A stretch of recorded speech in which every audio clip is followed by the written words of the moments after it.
tumekuja kwa ajili ya mafunzo ambayo yameandaliwa kwa kushirikiana kati ya Wizara ya Katiba na Sheria pamoja na shirika la GIZ na CMA wenyewe ili kuwakusanya wasuluhishi na waamuzi kutoka mikoa yote ya Tanzania bara, kwa maana ya mikoa yote 26 pamoja na wilaya kama 6 ambazo zina migogoro mingi, na lengo kubwa la kuwakusanya pamoja ni kwa ajili ya kuongezea uwezo ili kuongeza ufanisi katika utatuzi wa migogoro ya kazi nchini. Na ifahamike kwamba masuala ya migogoro ya kazi yana mchango mkubwa sana kwenye ukuaji wa uchumi, kwa sababu wahusika wakubwa ni waajiri na waajiriwa.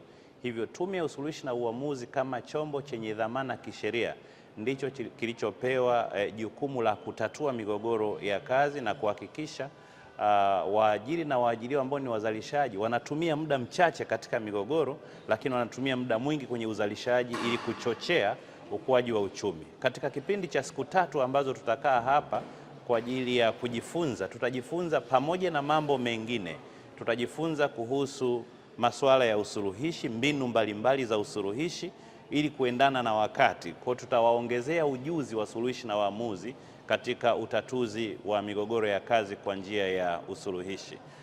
Lakini pia masuala ya uamuzi, pale ambapo usuluhishi umeshindikana, basi migogoro inaenda kwenye uamuzi. Kwa bado tunawaongezea mbinu mbalimbali za uamuzi wa migogoro ya kazi ili waweze kuwa na ubunifu na kuimaliza kwa haraka kama ambavyo sheria za kazi zinahitaji. Kwa hiyo tunaamini baada ya kumaliza mafunzo haya, utendaji wa wasuluhishi na waamuzi utaongezeka na italeta tija katika utatuzi wa migogoro ya kazi nchini kwa ujumla wake. Migogoro mingi ya kazi inayowasilishwa kwa wingi ni ile inayohusu uachishwaji wa kazi wa ajira usiofuata taratibu, usio halali. Kuvunjwa kwa mikataba ni kati ya migogoro ambayo ndiyo mingi inayokuja katika Tume ya Usuluhishi na Uamuzi. Kwa hiyo mbinu ambazo zitatumika ni kuweza kuwafundisha ili kuweza kushughulikia migogoro ya namna hiyo kwa ufanisi zaidi. Lengo kuu ni kuhamasisha matumizi ya utatuzi wa migogoro kwa njia mbadala kwa lengo la kuhakikisha maeneo ya kazi yanakuwa salama, lakini yanakuwa kitovu na chanzo cha kuchochea uchumi.